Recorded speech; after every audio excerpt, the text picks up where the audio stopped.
గౌరవిస్తే ఆవిడ రోడ్డు మీద లాగారు. ఆవిడ మీద ఎన్నో అసభ్యకరమైన వ్యాఖ్యలు చేశారు. అంతేకాకుండా ఈ సైకో పేటిఎం బ్యాచ్ మీరు అమరావతి మహిళా రైతుల విషయంలో చూసుంటారు. ఆ రోజు మహిళలందరూ కూడా వాళ్ళ భూములు ఇచ్చి వాళ్ళు బాధలు పడతా ఉంటే వాళ్ళని ఎంత దారుణంగా శిక్షించారు మీరు చూడలేదా? పోలీసులు పెట్టి బూట్ కాలతో శిక్షించారు. ఏ తప్పు చేశారు ఆ రోజు పెట్టారండి కేసులు. అంతేకాకుండా ఆ రోజు పేటిఎం బ్యాచ్ అన్నారండి ఆ రైతులు. రాజధాని ఇచ్చిన రాజధాని పెయిడ్ ఆర్టిస్టులు అన్నారు. అలా అని చెప్పేసి వాళ్ళని అన్నారు. ఏంటి ఆ రోజున మహిళలు ఎంత నరకం అనిపించారు మీరు చూడలేదండి? ఒక మిలిటరీని దింపేసినట్టు దింపేసి కొన్ని వందల వేల మంది పోలీసులు దింపారు ఆ గ్రామాల్లో. ఇదే అండి పరిపాలన. ఈ రోజు చూడండి చట్టసభలో ఇవాళ ఏం మాట్లాడారండి పెద్దల సభలో. వీళ్ళు పెద్దల సభలో చూసుకోండి ఓన్లీ సోషల్ మీడియా వాళ్ళు కాపాడడం కోసం వచ్చారు. సోషల్ మీడియాని కాపాడడం కోసమే, ఈ సైకో బ్యాచ్ ని కాపాడడం కోసం మాత్రమే చట్టసభ పెద్దల సభకు వచ్చారు. ఏమండి అదే శాసనసభలో ఒక భువనేశ్వరి తల్లిని అంత దారుణంగా అవమానించి అవహేళన చేసి ఈ రాష్ట్రంలో మహిళలందరి కళ్ళల్లోని కూడా కన్నీటిని తీసుకొచ్చి ప్రతి ఒక్కరు కూడా రక్తం ఉడిపోయేలాగా ఒక ఎన్టీఆర్ రక్తాన్ని ఎన్ని మాటలు అన్నా మీరు చూడలేదండి? అప్పుడేమైపోయారండి జాలి కరికరమను. ఈ రోజున మా మహిళలందరం కూడా రాష్ట్రంలో ఒక క్రమశిక్షణ కలిగిన పార్టీలో ఉన్నామండి. మేము ఎప్పుడు కూడా మా నాయకుడు హద్దులు దారితో మాట్లాడితే ఊరుకోరండి. మా నాయకుడి దగ్గర నుంచి కూడా ఒక క్రమశిక్షణ ఉంది. ఆ క్రమశిక్షణ వల్ల ఈ రోజు మేమందరం కూడా ఇంతవరకు కూడా శ్రీరెడ్డి గారిని మేము కేసు మాత్రమే పెట్టాం కానీ అదే వాళ్ళైతే ఎన్ని రకాలుగా మాట్లాడతారో మీకే తెలుసు. ఈ రోజు చట్టం దాని పని దాన్ని చేసుకుపోతుందండి. తప్పు చేసిన ప్రతి ఒక్కరు కూడా శిక్ష పడుతుంది, అది ఖాయం. ఇవాళ ఇంకా బోల్డ్ మంది ఉన్నారండి. చాలా మంది ఇంకా బయటకు రావాల్సిన వాళ్ళు ఉన్నారు.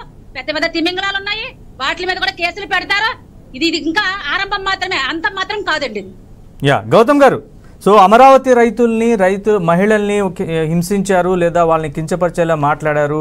అప్పుడు పోలీసులు అలాగే వ్యవహరించారు, అప్పుడు ప్రభుత్వము అలాగే ఈ శ్రీరెడ్డి లాంటి వాళ్ళు కించపరుస్తూ వాళ్ళని నానా రకాలుగా మాట్లాడారు, అసభ్యకరంగా మాట్లాడారు అని అంటున్నారు. సో దీనికి ఏం చెప్తారు మీరు?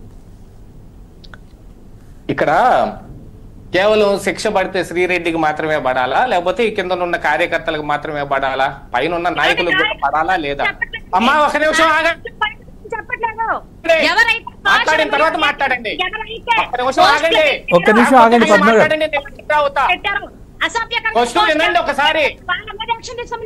గారు ఒక్క నిమిషం. పద్మ గారు ఒక్క నిమిషం. గౌతమ్ గారు మాట్లాడండి, ఆయన మాట్లాడిన తర్వాత మీరు మళ్ళీ ఒకసారి మాట్లాడిన తర్వాత మాట్లాడండి. అమ్మా నేనేమన్నా మీరు మాట్లాడుతున్నప్పుడు డిస్టర్బ్ చేస్తున్నానా? ఓకే సార్, మీరు మాట్లాడండి సార్. స్ట్రైట్ అవే క్వశ్చన్ అడుగుతున్నాను సార్. కేవలం ఇలాంటి వాళ్ళ మీద మాత్రమేనా, పెద్ద నాయకుల మీద కూడా ఏమన్నా ఉంటుందా? వాళ్ళ మీద మనం గతంలో చేసిన ఆరోపణలన్నిటినీ తీసి తొంగలో దొక్కి ఈరోజు పార్టీలోకి ఆహ్వానించి మనం చేర్చుకుంటున్నాం. వాళ్ళ మీద ఏం చర్యలు తీసుకుంటున్నాం లేదు. మన పార్టీలోకి రాగానే అందరూ కడిగిన ముత్యాలు అయిపోతున్నారు. ఉదాహరణలు నేనేం చెప్పాల్సిన పని లేదు, అందరికీ తెలిసిందే. గత 5 సంవత్సరాల్లో మా మీద కూడా బోల్డన్ని దాడులు జరిగాయి, మా మీద కూడా బోల్డన్ని కేసులు పెట్టబడినాయి.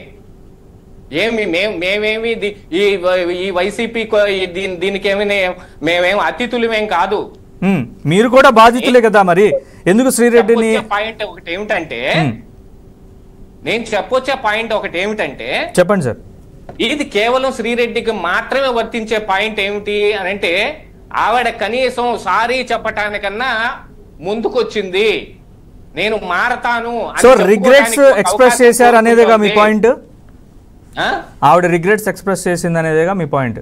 రిగ్రెట్ ఎక్స్ప్రెస్ అన్నా చేసింది, మిగతా ఎవరు ఎక్స్ప్రెస్ చేయటం కాదు, కనీసం కన్విక్ట్ కూడా అవ్వటం లేదు. వాళ్ళ విషయంలో నేనేం మాట్లాడటం లేదు. ఇది కేవలం ఈ శ్రీరెడ్డి కోసం మాత్రమే మాట్లాడుతున్నాం. కాదు, మీరు కఠినంగా శిక్షించాలంటే అది మీ చట్టం మీ చేతిలో ఉంది, మా చేతుల్లో ఏం లేదు కదా. మేమేం వ్యతిరేకించే వాళ్ళ కోసం ఇప్పుడు ఈ రోజు ఏం ఉద్యమాలు చెయ్యము. మాకు తోచిన ఒక మాట మేము చెప్పగలిగేది ఏంటంటే, రిఫార్మేషన్స్ కోసం పోరాటం, అనేక రకాలైన పోరాటాలు జరుగుతూ ఉన్నాయి. ఎక్కడి నుంచి ఎక్కడి దాకా ఉందండి. ఒక్క నిమిషం సార్, ఆ పాయింట్ అడుగుదాము. శివపార్వతి గారు,